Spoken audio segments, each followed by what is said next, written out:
அரசு பொறியியல் கல்லூரி வேலையில் சேர 2 இளைஞர்களுக்கு போலி நியமன ஆணை கொடுத்து மோசடியில் ஈடுபட்ட 3 பேர் கைது. தமிழகம் முழுவதும் 13 பேரை ஏமாற்றியதும் தெரியவந்துள்ளதாக எஸ்பி ஸ்டாலின் பேட்டி. கன்னியாகுமரி மாவட்டம் நாகர்கோவில் அடுத்த கோணம் அரசு பொறியியல் கல்லூரி ஆசிரியர் அல்லாத பணியாளர்கள் வேலைக்கு மாதவலாயம் பகுதியைச் சேர்ந்த 2 இளைஞர்களுக்கு போலியாக பணி நியமன ஆணை வழங்கப்பட்டதும் அதில் கல்லூரி முதல்வராகிய தனது பெயரில் போலியாக கையெழுத்திடப்பட்டு அலுவலக முத்திரைகள் பயன்படுத்தப்பட்டிருந்தது என்பது தெரியவந்துள்ளது. எனவே அண்ணா பல்கலைக்கழகத்தின் பெயருக்கு களங்கம் விளைவிக்கும் முயற்சி செய்து போலி பணியாணை கொடுத்தது குறித்தும் விசாரணை நடத்தவும் போலி பணி நியமன ஆணையில் அலுவலக முத்திரை மற்றும் எனது கையெழுத்து போலியாக தயார் செய்து பயன்படுத்திய மோசடி நபர்கள் மீதும் நடவடிக்கை எடுக்க வேண்டும் என்று புகார் அளிக்கப்பட்டது.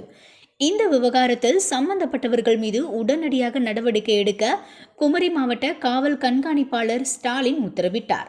இதனைத் தொடர்ந்து நாகர்கோவில் உட்கோட்ட போலீஸ் உதவி காவல் கண்காணிப்பாளர் லலித்குமார் மேற்பார்வையில் விசாரணை நடைபெற்றது.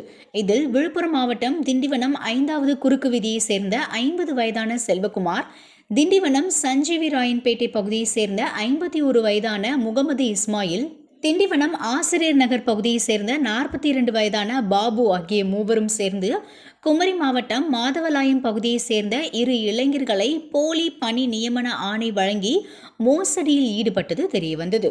மேலும் போலீசார் தனிப்படை அமைத்து இவர்களை தேடி வந்தனர். இந்நிலையில் செல்வகுமார், முகமது இஸ்மாயில் ஆகிய இருவரையும் திண்டிவனத்தில் வைத்தும் பாபுவை புதுச்சேரியில் வைத்தும் போலீசார் கைது செய்து நாகர்கோவில் அழைத்து வந்தனர். அவர்களிடமிருந்து போலி நியமன ஆணை தயாரிக்க பயன்படுத்திய கம்ப்யூட்டர் சாதனங்கள், முத்திரை வைக்கப்பட்டிருந்த ரப்பர் ஸ்டாம்ப், போலி நியமன ஆணைகள் ஆகியவற்றை பறிமுதல் செய்தனர்.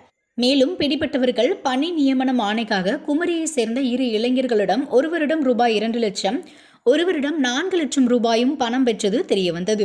இதேபோல் செல்வகுமார் உட்பட 3 பேரும் சேர்ந்து மொத்தம் 15 பேரிடம் தமிழகம் முழுவதும் பணம் பெற்று போலியான பணி நியமன ஆணைகளை வழங்கியதும் போலீசார் விசாரணையில் தெரியவந்தது. இது குறித்து மாவட்ட காவல்துறை கண்காணிப்பாளர் ஸ்டாலின் கூறுகையில், கண்டிப்பா இதுபோல போலி நியமன ஆணை, சீட்டிங், இதுபோல ஃபாரின் ஜாப் வந்து அதிகப்படியான மோசடிகள் வந்து நடக்குது. ஸோ அதனால வந்து துரிதமாக நாங்கள் நடவடிக்கை எடுத்து 3 பேரை வந்து அரெஸ்ட் பண்ணியிருக்கோம். அரெஸ்ட் பண்ணி அவர்களிடம் இருந்து இந்த போலி சான்றிதழ்கள், இந்த போலி அப்பாயின்மெண்ட் ஆர்டர் எல்லாத்தையும் பறிமுதல் செய்திருக்கோம். இதுபோல வந்து இந்த போலி வேலைவாய்ப்பு மோசடி, இந்த வெளிநாட்டு வேலைவாய்ப்பு மோசடியில் ஈடுபடும் மீது கண்டிப்பாக கடுமையான நடவடிக்கை எடுக்கப்படும் என்பதை தெரிவித்துக் கொள்கிறேன்.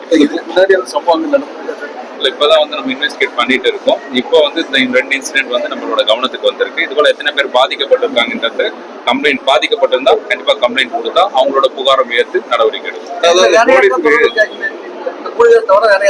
இந்த 3 பேர் இப்போதைக்கு 3 பேருக்கு தான் தொடர்பு இருக்கு. நம்ம விசாரிச்சு அடிஷனலா யாருன்னா அதுல இன்வால்வ் ஆயிருந்தா அவங்க மேலே கண்டிப்பா சட்டப்படி நடவடிக்கை எடுக்கும். போலீசாருக்கு இப்போ இந்த நோய் ரொம்ப அதிகமா இருக்கு. அரசாங்கம் இந்த நோய்க்கு காவல்துறையோட எந்த அளவுக்கு கண்டிப்பா அரசாங்கம் முழு ஒத்துழைப்பு அரசாங்கத்தோட சப்போர்ட்டோட தான் இந்த மருத்துவ சிகிச்சை முகாம் எல்லாமே வந்து கண்டக்ட் பண்ணிட்டு இருக்கோம். நிறைய ஹெல்த் இன்சூரன்ஸ் ஸ்கீம் இருக்கு. அவங்க மருத்துவ சிகிச்சை பெற்ற பிறகு அந்த ஃபண்டை வந்து அவங்க ரீக்ளைம் பண்றதுக்கும் வாய்ப்பு எல்லாமே அரசு